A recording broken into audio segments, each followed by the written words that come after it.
Bienvenue.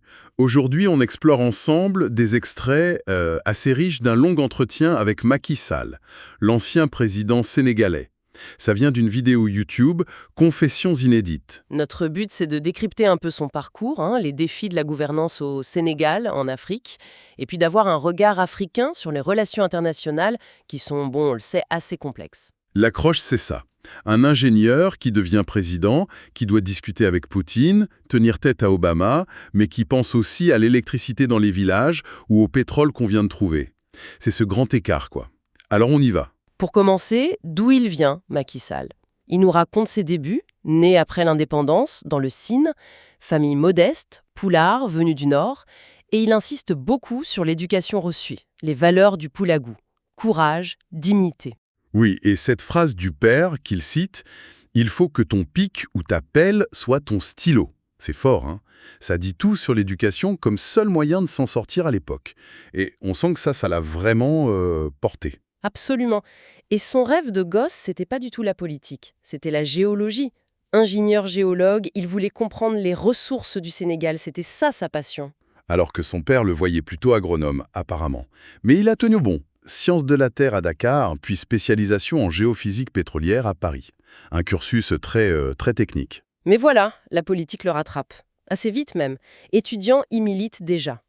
Contre le diktat des institutions de Bretton Woods, comme il dit, le FMI, la Banque mondiale. Il fréquente les mouvements de gauche, et puis il est fasciné par Abdoulaye Wade, l'avocat brillant, l'opposant historique qui incarne la lutte pour l'alternance. Et c'est là qu'il y a une ironie, qu'il reconnaît lui-même d'ailleurs. Ah oui, le jeune militant anti-FMI qui, des années plus tard, devient président et doit composer avec ces mêmes institutions. Ça montre bien comment la perspective change quand on est aux commandes, hein. Exactement. Le contexte sénégalais à l'époque, c'était encore le quasi-parti unique. La lutte pour le changement était centrale. Donc il rejoint le PDS de Wade, et son profil d'ingénieur, c'est un plus. Il le dit, le parti manquait un peu de cadre technique. Résultant, plus de 10 ans dans l'opposition et presque 8 ans au pouvoir aux côtés de Wade. Une longue route ensemble. Jusqu'à la rupture. C'est ça qui est fou. Le destin, comme il dit, les met face à face. Sall quitte le navire, crée son propre parti, l'APR. Et il finit par battre son ancien mentor en 2012. Une trajectoire. Pleine de surprises. C'est le moins qu'on puisse dire. Alors, venons-en à ce point crucial, l'ingénieur aux commandes. Comment ça se traduit concrètement? D'abord, les ressources naturelles, le pétrole, le gaz.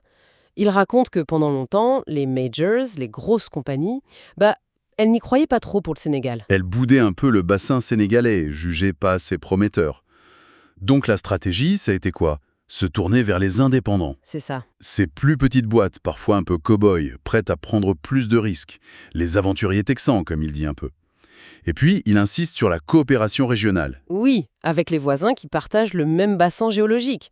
Mauritanie, Gambie, les Guinées, le fameux MSG-BC. Et beaucoup de promotions, de lobbying, pour attirer les investisseurs, expert speaker, Un travail de longue haleine, apparemment. qui finit par payer. 2015-2016, grosse découverte. Du gaz à la frontière mauritanienne, du pétrole au sud. Là, ça change tout. Et c'est là, selon lui, qu'on voit le réflexe de l'ingénieur. Anticiper, tout de suite. Pas juste se réjouir. Exactement. Il crée l'Institut national du pétrole et du gaz, l'INPG. Former une élite locale, c'est la priorité. Et surtout, mettre en place un cadre légal très strict, avant même le premier baril. C'est ça qui est intéressant. Interdiction d'utiliser les revenus futurs comme garantie pour la dette, création d'un fonds pour les générations futures et insistance sur la transparence, avec l'ITI.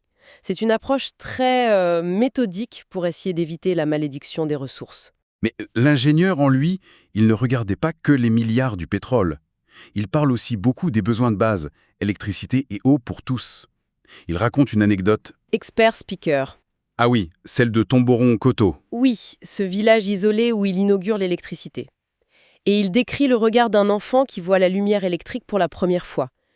Pour lui, cet émerveillement, ça valait plus que beaucoup de choses. C'est une belle image. Et ça illustre bien l'idée derrière le PUDC, le Programme d'urgence des développements communautaires, lancé assez vite après son élection. C'est ça. Expert speaker. L'objectif, c'était vraiment d'apporter du concret rapidement dans les campagnes. La lumière, l'eau potable, des pistes pour désenclaver, et même des trucs pour alléger le travail des femmes, comme les moulins à mille. Il y avait aussi le Puma, Pour les zones frontalières, un programme similaire? Exactement. Et ce qui est intéressant, c'est cette double approche. L'urgence, les besoins immédiats, se loger, se nourrir, se soigner, il les cite, et en même temps, la vision à long terme du plan Sénégal émergent, le PSE. L'un n'empêche pas l'autre, au contraire. Il mentionne aussi la CMU, la couverture maladie universelle, qui aurait bien progressé sous sa présidence, passé de 20% à presque 60%. Oui, c'est un point qu'il souligne. Mais il le reconnaît, hein, l'ingénieur en lui se heurte parfois à l'autre mathématique de la politique, moins rationnelle, moins prévisible. Il dit même qu'il n'avait jamais vraiment visé la présidence au départ. Pourtant, son ascension sous Wade a été fulgurante, on peut dire. Ministre des Mines et de l'Énergie, bon, ça c'est son domaine, mais après, intérieur, poste très politique qu'il dit avoir accepté un peu à reculons au début. Puis Premier ministre, plus de 3 ans, et président de l'Assemblée nationale, tout ça en moins de 10 ans. Expert speaker. Une ascension rapide, oui, mais pas sans heurts, hein. Naviguer les crises politiques, les tensions internes au parti. Host speaker. Et puis, c'est la disgrâce. Brutale. Éjecté de la présidence de l'Assemblée. L'isolement. Il le décrit très bien. Le vide s'organise autour de vous. Les alliés qui disparaissent. Expert speaker. Il y a cette anecdote du voyage en Espagne. Oui, avec un passeport ordinaire. Loin des privilèges du pouvoir.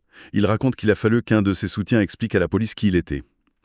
Ça marque, ce genre de moment, la fragilité du statut politique. Mais ce qui frappe, c'est la résilience. Comment il rebondit après ça? Créer son parti, l'APR, c'était quand même un sacré pari. Ah oui, Expert speaker. même les détails, les couleurs, marron-beige pour se démarquer. L'emblème, la tête de cheval, symbole d'endurance, de loyauté. C'est toute une construction. Host speaker. Et il insiste sur sa capacité à encaisser les coups, à ne pas se laisser bouffer par la rancœur, malgré les trahisons qu'il a pu ressentir. Une très grande capacité d'absorption, dit-il. Expert speaker. Une qualité sans doute indispensable pour survivre en politique, non? Sûrement. Et cette résilience, elle est mise à l'épreuve directe pendant la campagne de 2012. 3 ans sur le terrain à construire sa base. Il était persuadé, chiffre à l'appui, qu'il pouvait aller au second tour contre Wade. Et arrive ce moment fort. La nuit de l'élection. L'appel d'Abdoulaye Wade, son adversaire, son ancien mentor, qui concède la défaite avant même les résultats finaux. Un geste fort, souvent salué comme un signe de la solidité démocratique sénégalaise. Oui, mais ça lui raconte qu'il n'a pas exulté, plutôt senti le poids de la charge qui lui tombait dessus. La complexité de former un gouvernement avec une coalition de plein de partis différents. Host speaker. La transition, elle, s'est faite en douceur. Et ça, pour lui, c'est la preuve que les institutions tiennent bon au Sénégal. Expert speaker. Et une fois élu, il ne perd pas de temps.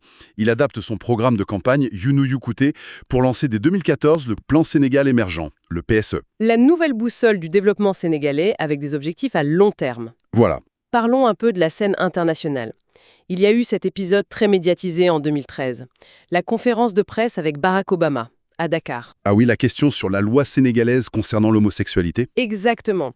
Et la réponse de Sall a été assez... Remarquez, il défend la position de son pays. Ce qui est intéressant, c'est moins la position elle-même que l'argumentaire. Ils mettent en avant le respect des spécificités culturelles, des choix de société propres à chaque pays. Ils refusent ce qu'il appelle une injonction civilisationnelle. Expert speaker. Tout en rappelant au passage que le Sénégal, lui, avait aboli la peine de mort, contrairement à certains États américains. Voilà. C'est une affirmation de souveraineté culturelle, en somme. Un refus de l'alignement automatique sur les modèles occidentaux. Mais aussi, il le précise, un rejet des interprétations religieuses les plus rigoristes.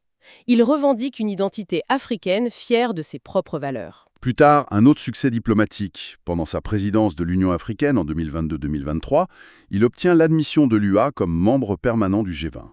Ça, c'était un objectif majeur. Son argumentaire était très factuel. Le poids démographique de l'Afrique, 1,4 milliard d'habitants, son poids économique potentiel, la 6e ou 7e économie mondiale si elle était unifiée, et le nombre d'États.